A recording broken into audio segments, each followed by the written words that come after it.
Hi ಎಲ್ಲರಿಗೂ ನಮಸ್ಕಾರಗಳು. Smitha's magic ಹ್ಯಾಂಡ್ಸ್‌ಗೆ ನಿಮಗೆಲ್ಲರಿಗೂ ಸ್ವಾಗತ.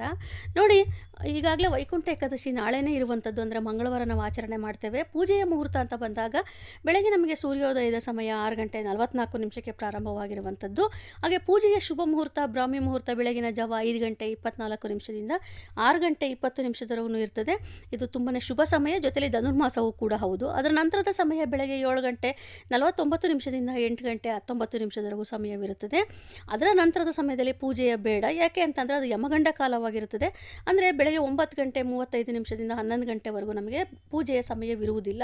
ಹಾಗೆ ನಂತರದ ಅಭಿಜಿನ್ ಮುಹೂರ್ತ ಅಂತ ಬಂದಾಗ ಬೆಳಗ್ಗೆ ಮಧ್ಯಾಹ್ನ 12 ಗಂಟೆಯಿಂದ 12:45 ಆ ಒಂದು ಸಮಯದಲ್ಲಿ ನೀವು ಪೂಜೆಯನ್ನು ಮಾಡಿಕೊಳ್ಳಬಹುದು. ಆಮೇಲೆ ರಾಹು ಕಾಲ ಅಂತ ಬಂದಾಗ ಮಧ್ಯಾಹ್ನ 2:59 ಇರೋದ್ರಿಂದ 2:59ರಿಂದ 4:24 ಆ ಸಮಯ ನಿಷಿದ್ಧವಾಗಿರುತ್ತದೆ. ಹಾಗಾಗಿ ನಾನು ತಿಳಿಸಿಕೊಟ್ಟಿರುವಂಥ ಈ 3 ಶುಭ ಮುಹೂರ್ತಗಳಲ್ಲಿ ನೀವು ಪೂಜೆಯನ್ನು ಮಾಡಿಕೊಂಡರೆ ತುಂಬಾ ಒಳ್ಳೆಯದು. ಹಾಗೆಯೇ ಏಕಾದಶಿಯ ಪ್ರಯುಕ್ತ 2 ರೀತಿಯ ಪೂಜೆ ವಿಧಾನವನ್ನು ತಿಳಿಸ್ಕೊಟ್ಟಿದ್ದೇನೆ. ಅದರಲ್ಲಿ ನಿಮಗೆ ಯಾವುದು ಸೂಕ್ತ ಅನಿಸುತ್ತೋ ಆ ರೀತಿಯಾಗಿ ನೀವು ಪೂಜೆಯನ್ನು ಮಾಡಿಕೊಳ್ಳಬಹುದು. Thank you.